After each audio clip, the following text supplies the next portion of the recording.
Hi students, നമ്മൾ Fourier integral പഠിച്ചു കഴിഞ്ഞു. ഫൊറിയർ ഇൻ്റഗ്രലും അതിൻ്റെ പ്രോബ്ലംസുകളും വളരെയധികം ഒരു 10-12 ക്വസ്റ്റ്യൻസോളം നമ്മൾ ചെയ്തിട്ടുണ്ട്. അതിൽ തന്നെ ഉള്ള ക്വസ്റ്റ്യൻസുകളൊക്കെ തന്നെ ആയിരിക്കും നിങ്ങൾക്ക് എക്സാമിന് ചോദിക്കുന്നത്. അത് വൃത്തിയായിട്ട് ചെയ്ത് പഠിക്കുക. ഇനി അടുത്ത സെക്ഷൻ എന്ന് പറയുന്നത് ഫൊറിയർ ട്രാൻസ്ഫോം ആണ്. ഫൊറിയർ ട്രാൻസ്ഫോമോട് കൂടി ഈ മൊഡ്യൂൾ അവസാനിക്കുകയാണ്. അപ്പോൾ ആ ഫൊറിയർ ഇൻ്റഗ്രൽ പഠിച്ചതുപോലെ തന്നെ 2-3 സിമ്പിൾ ഫോർമുല എന്നിട്ട് അത് വെച്ച് നമ്മൾ പ്രോബ്ലം ചെയ്യുകയാണ് ഫൊറിയർ ട്രാൻസ്ഫോമിലും ചെയ്യുന്നത്. ഫൊറിയർ ട്രാൻസ്ഫോം എന്ന് പറയുന്നത് ഫൊറിയർ ഇൻ്റഗ്രലിൽ നിന്നും വരുന്നതാണ്. അപ്പോൾ നമുക്ക് എന്താണ് ഫൊറിയർ ട്രാൻസ്ഫോം എന്ന് നോക്കാം. ഓക്കെ, അപ്പോൾ Fourier transform, an integral transform of a function f of x defined in an interval a b is of the form I of f of x. I of f x എന്ന് പറഞ്ഞാൽ integral transform എന്നാണ്. നമ്മൾ അതിൽ നിന്ന് ഫൊറിയറിലേക്ക് വരുന്നതേ ഉള്ളൂ. I of f of x equal to integral a to b f of x into k s x dx. ഇത് integral transform ആണ്. ഈ ഇൻ്റഗ്രൽ ട്രാൻസ്ഫോമിലെ ഈ കെ എസ് എക്സ് എന്ന് പറയുന്ന കെ എസ് എക്സ് മാറി വിവിധ ഫംഗ്ഷൻസുകളാകുമ്പോൾ, ഡിഫറൻറ്റ് ഫംഗ്ഷൻസുകളാകുമ്പോൾ ട്രാൻസ്ഫോമുകൾ പലതായി മാറുന്നു. അതായത് ലാപ്ലാസ് ട്രാൻസ്ഫോം ആകും, ഫൊറിയർ ട്രാൻസ്ഫോം ആകും, അങ്ങനെ ഓരോരോ ട്രാൻസ്ഫോമിലേക്ക് അത് മാറും. ഫോർ എക്സാമ്പിൾ, ലാപ്ലാസ് ട്രാൻസ്ഫോം നിങ്ങൾ പഠിച്ചിട്ടുള്ളതാണ്. അപ്പോൾ where K S X is called the, ഈ കെ എസ് എക്സിനെ വിളിക്കുന്നത് കേണൽ ഓഫ് ദ ട്രാൻസ്ഫോർമേഷൻ എന്നാണ്. ഈ ട്രാൻസ്ഫോർമേഷൻ്റെ കേണൽ എന്നാണ് വിളിക്കുന്നത്. For different choices of K S X, പിന്നെ എ ടു ബി എന്ന് പറയുന്ന ആ ലിമിറ്റ് മാറുന്നതനുസരിച്ച് നമുക്ക് വ്യത്യസ്ത ട്രാൻസ്ഫോർമേഷൻസുകൾ കിട്ടും. അതിന് for example, K S X എന്ന് പറയുന്നത് E raise to minus S X ആവുകയും എ എന്ന് പറയുന്ന ലിമിറ്റ് 0യും ബി എന്ന് പറയുന്നത് ഇൻഫിനിറ്റിയും ആണെങ്കിൽ ഫംഗ്ഷൻ എങ്ങനെ മാറും? Integral 0 to infinity f of x into e raised to minus sx dx എന്നാവും. അത് നമുക്ക് പഠിച്ചിട്ടുള്ളതാണ്. അത് ലാപ്ലാസ് ട്രാൻസ്ഫോം ആണ്.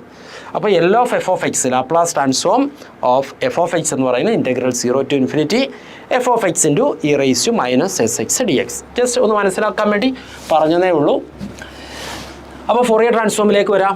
ആ ഫൊറിയർ ട്രാൻസ്ഫോം ഞാൻ ഇനി ഫൊറിയർ ഇൻ്റഗ്രലിൽ നിന്നും ഫൊറിയർ ട്രാൻസ്ഫോമിൻ്റെ ഫോമുല ഒന്നും ഡിറൈവ് ചെയ്ത് കാണിക്കുന്നില്ല. അതിൻ്റെ ആവശ്യകത നമുക്കില്ല. ഓക്കെ, അപ്പോൾ Fourier transform of F of X, Fourier transform of F of X എന്ന് പറയുമ്പോൾ ക്യാപിറ്റൽ എഫ് ഓഫ് എക്സ്. അപ്പോൾ നിങ്ങൾ ഇങ്ങനെ തന്നെ ഓർത്തിരിക്കുക, ഫൊറിയർ ട്രാൻസ്ഫോം, ഒരു ഫംഗ്ഷൻ്റെ ഫൊറിയർ ട്രാൻസ്ഫോം എന്ന് പറഞ്ഞാൽ ക്യാപിറ്റൽ എഫ് ഓഫ് എസ്, എസ്സിലുള്ള ഒരു ഫംഗ്ഷനാക്കി നമ്മൾ തന്നെ മാറ്റുന്നു. അതിനെ ക്യാപിറ്റൽ എഫ് ഓഫ് എസ് എന്ന രീതിയിൽ തന്നെ മനസ്സിലാക്കി വെക്കുക.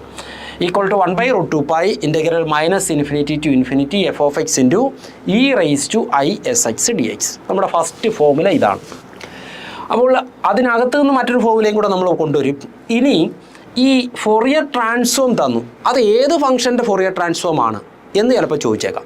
അപ്പോൾ അങ്ങനെ വരുമ്പോൾ നമ്മളതിൻ്റെ ഇൻവേർഷൻ ഫോമുല ഉപയോഗിക്കും, തിരിച്ചു പോകും. അതായത് ആ എഫ് ഓഫ് എസിനെ എടുത്ത് ഈ എഫ് ഓഫ് എക്സിൻ്റെ സ്ഥാനത്തേക്ക് വെക്കുക, ഈ e raise to I S X എന്ന് പറയുന്നത് നെഗറ്റീവ് ആക്കി മാറ്റുക. അപ്പോൾ അതിൻ്റെ ഇൻവേർഷൻ ഫോമുല കിട്ടും. എങ്ങനെയാണ് ഒന്നുകൂടെ ഓർത്തേ, എഫ് ഓഫ് എക്സിന് പകരം Fourier transform of F of X ആയ F of capital F of S വെക്കുക, E raise to I S എക്സിന് പകരം E raise to minus I S X എന്നാക്കി മാറ്റുക. അപ്പോൾ ആക്ച്വലി ഈ ഫോമുല പഠിക്കേണ്ട ആവശ്യമില്ല. ഈ ഒരെണ്ണം പഠിച്ചു കഴിഞ്ഞാൽ അതിൽ നിന്ന് നമുക്കത് എഴുതാൻ കഴിയും. So next, Fourier cosine transform of F of X. അപ്പം നേരത്തെ ഫോമുല നമ്മൾ ആ ഫൊറിയർ ഇൻ്റഗ്രലിൽ പഠിച്ചപ്പം കണ്ടതുപോലെ തന്നെ ഇവിടെ 1/√2 പൈ ആണ്. ഇനി ഫൊറിയർ ട്രാൻസ്ഫോം ഓഫ് കൊസൈൻ ട്രാൻസ്ഫോമിലേക്ക് വരുമ്പോൾ ഇവിടെ നമ്മൾ 2 × 0 to infinity ആവും. അപ്പോൾ 2/√2 പൈ ആവും. 2/√2 പൈ എന്ന് പറയുന്നത് √2/√2 പൈ ആണ്. അതായത് √2/π എന്ന് മാറ്റാം. അതവിടെ എഴുതിയിരിക്കുന്നത്. അപ്പം ആ കോൺസ്റ്റൻറ്റിൻ്റെ വ്യത്യാസം കണ്ടോ? ആദ്യത്തേനകത്ത് 1/√2 പൈ ആണ്, ജനറൽ ഫോമുലയിൽ 1/√2 പൈ ആണ്. അപ്പം കൊസൈൻ ട്രാൻസ്ഫോം ആയാലും സൈൻ ട്രാൻസ്ഫോം ആയാലും അത് എന്താവുന്നു? അതിൻ്റെ ഹാഫിലേക്ക് മാറും. അത് 2 × അവിടെ ഒരു 2 പുറത്തേക്ക് വരും. 2 പുറത്തേക്ക് വരുമ്പോൾ 2/√2 എന്നുള്ളതിനകത്ത് √2 ക്യാൻസലായിട്ട് √2/π ആവും. Integral 0 to infinity F of X into ആ E raise to I S എക്സിനെ, അത് കോംപ്ലക്സ് ഫോമാണ്, അതിന് കോംപ്ലക്സ് ഫോമിലേക്ക് മാറ്റുമ്പോൾ എങ്ങനെ വരും? Cos S X a plus I sine S X ആവും. അതിൽ ഓഡ് ഫംഗ്ഷൻ വരുമ്പോൾ -∞ to infinity 0 ആയി പോവും. ബാക്കി അപ്പോൾ എന്തായി? F of X cos S X D x എന്നായി. ഇനി അതിൻ്റെ ഇൻവേർഷൻ ഫോമുല നമ്മൾ നേരത്തെ പറഞ്ഞു. എഫ് ഓഫ് എക്സിന് മാറ്റി എന്ത് ചെയ്യണം? അതിൻ്റെ ഫൊറിയർ ട്രാൻസ്ഫോം വെക്കണം. അത് ഇവിടുത്തെ Fourier transform Fourier cosine transform. ഈ കൊസൈൻ ട്രാൻസ്ഫോം എന്ന് മനസ്സിലാക്കാൻ വേണ്ടിയിട്ടാണ് നമ്മൾ ഈ സഫിക്സിൽ സി ഇടുന്നത്. അങ്ങനെ ഇടണമെന്ന് നിർബന്ധമൊന്നുമില്ല. ജസ്റ്റ് ഒന്ന് ഓർത്തിരിക്കാൻ വേണ്ടി, മനസ്സിലാക്കാൻ വേണ്ടി നമ്മൾ ചെയ്യുന്നു എന്നേ ഉള്ളൂ. അപ്പോൾ √2/π ഇൻ്റഗ്രൽ 0 to infinity നമ്മൾ എഫ് ഓഫ് എക്സ് മാറ്റി cosine transform F C of S ആക്കുന്നു, ഡി എക്സ് മാറ്റി ഡി എസ് ആക്കും. മനസ്സിലായല്ലോ? ഓർത്തിരിക്കുക, കൊസൈൻ ട്രാൻസ്ഫോമും സൈൻ ട്രാൻസ്ഫോമും വരുമ്പോൾ ഫോമുല വളരെ സിമ്പിളായിട്ട് മാറുന്നു. √2/π integral 0 to ∞ F of X cos S X D X ആണ്. അതിൻ്റെ ഇൻവേർഷൻ ഫോമുല എഴുതാനായിട്ട് നമ്മൾ ജനറൽ ഫോമുലയിൽ പറഞ്ഞ പോലെ എഫ് ഓഫ് എക്സ് മാറ്റുന്നു, അതിൻ്റെ കറസ്പോണ്ടിങ് ഫോറിയർ ട്രാൻസ്ഫോം, അതായത് Fourier capital F of s of cosine transform into cos s എക്സിന് മാറ്റമൊന്നുമില്ല, ഡി എക്സ് മാറ്റി ഡി എസ് ആക്കുന്നു. അപ്പോൾ സൈൻ ട്രാൻസ്ഫോം നിങ്ങൾക്ക് പറയാം, ഒന്ന് പറഞ്ഞേ എന്ത് വരും?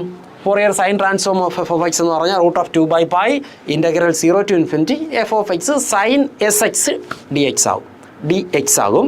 ഇനി ഇൻവേർഷൻ ഫോമുല വരുമ്പോൾ എന്താകുന്നു? എഫ് ഓഫ് എക്സ് മാറ്റി നമ്മൾ ഫോറിയർ സൈൻ ട്രാൻസ്ഫോം വെക്കുന്നു, സൈൻ എസ് എക്സ് അതുപോലെ ഡി എക്സ് മാറ്റി ഡി എസ് ആക്കുന്നു. ഓക്കെ, അപ്പോൾ ഓർത്തിരിക്കുക, ഫോറിയർ ട്രാൻസ്ഫോം കാണുമ്പോൾ ഡിഫറൻഷ്യൽ ഡി എക്സ് ആണ്, ഇൻവേർഷൻ ഫോമുല വരുമ്പം ഡിഫറൻഷ്യൽ ഡി എസ് ആണ്. ക്ലിയർ ആണല്ലോ? അപ്പോൾ ഈ 3 ഫോമുലയാണ് നമുക്ക് പഠിക്കാനായിട്ടുള്ളത്. ആ 3 ഫോമുലയും അറിയാമെങ്കിൽ ഫോറിയർ ട്രാൻസ്ഫോം എന്നുള്ള സെക്ഷനകത്തെ എല്ലാ ക്വസ്റ്റ്യൻസുകളും നമുക്ക് വളരെ സിമ്പിളായിട്ട് മനസ്സിലാക്കാൻ കഴിയും. ഫോമുലകൾ ഞാൻ ഒന്നും കൂടെ ഓർമ്മിപ്പിക്കുന്നു. Fourier transform of F of X എന്ന് പറയുമ്പോൾ F of S is equal to കണ്ടോ 1/√2π integral -∞ to ∞ F of X e⁻ISx dx. ഇനി അതിൻ്റെ ഇൻവേർഷൻ ഫോമുല എന്ന് പറയുമ്പോൾ 1/√2π എന്താക്കുന്നു? എഫ് ഓഫ് എക്സിന് പകരം എഫ് ഓഫ് എസ് ആക്കുന്നു, e⁻−ISx ds ആകും.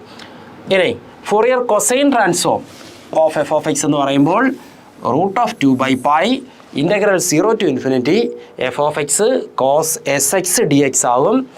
അതിൻ്റെ ഇൻവേർഷൻ ഫോമുല എന്ന് പറയുമ്പോൾ √2/π 0 to ∞ F C S of cos S X D S ആകുന്നു. ഇനി Fourier sine transform of F of X എന്ന് പറയുമ്പോൾ √2/π integral 0 to ∞ F of X sine S X D X. അതിൻ്റെ inversion formula വരുമ്പം F of S sine S X D S. നമുക്ക് ആ ഫോമുലകൾ മാത്രം ഒന്ന് ഒരു പേജിലേക്ക് എഴുതി ഇട്ട് നമുക്ക് അടുത്തതിലേക്ക് പോകാം.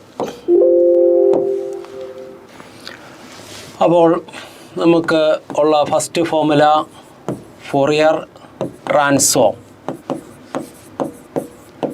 ഓഫ് എഫ് ഓഫ് എക്സ് എന്ന ഫംഗ്ഷൻ്റെ ഫോറിയർ ട്രാൻസ്ഫോം എന്ത് വരും? Capital F of S equal to 1/√2π integral -∞ to ∞ F of X into e⁻ISx dx അല്ലേ? ഫോറിയർ ട്രാൻസ്ഫോം ആകുമ്പോൾ ഡി എക്സ് ആണ്. ഇനി and it's inversion formula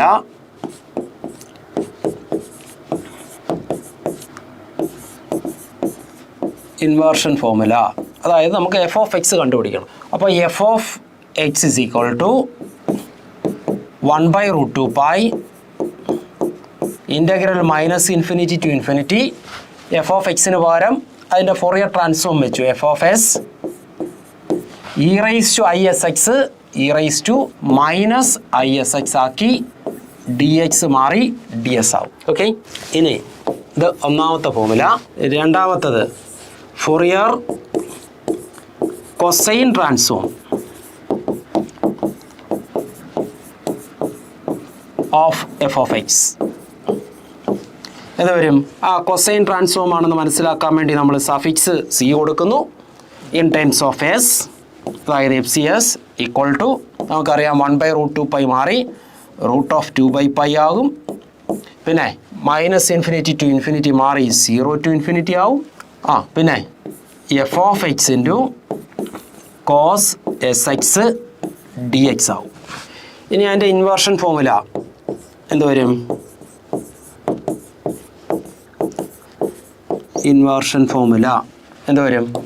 F of X is equal to √2/π integral 0 to ∞. Corresponding ഫംഗ്ഷൻ്റെ Fourier transform ആണ് എഴുതുന്നത്. ഇവിടുത്തെ Fourier transform Fourier cosine transform ആണ്. അപ്പോൾ F C S of into cos S X D S ആയി മാറി. Okay, one more. അടുത്ത ഏതാണ്? Fourier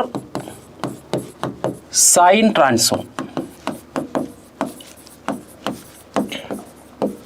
of F of X. Already നമ്മൾ ഈ ഫോമുല പറഞ്ഞു കഴിഞ്ഞതാണ്. ഇനി നിങ്ങൾക്കത് കുറച്ചുകൂടെ ഒന്ന് മനസ്സിലാക്കാൻ വേണ്ടി നമ്മൾ എഴുതുന്നതേ ഉള്ളൂ. Transform of F of X ആകുമ്പോൾ എന്തായി, സൈൻ ട്രാൻസ്ഫോം ആണെന്ന് കാണിക്കാൻ വേണ്ടി സഫിക്സിൽ ഒരു എസ് കൊടുത്തു. Of S is equal to എന്താണ്, സൈൻ ട്രാൻസ്ഫോം അല്ലേ, അപ്പോൾ root of 2/π integral 0 to ∞ F of X into sine S X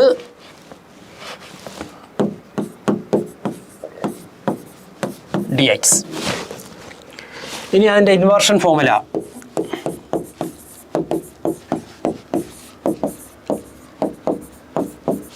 എന്ത് വരും, F of X equal to root of 2/π integral 0 to ∞.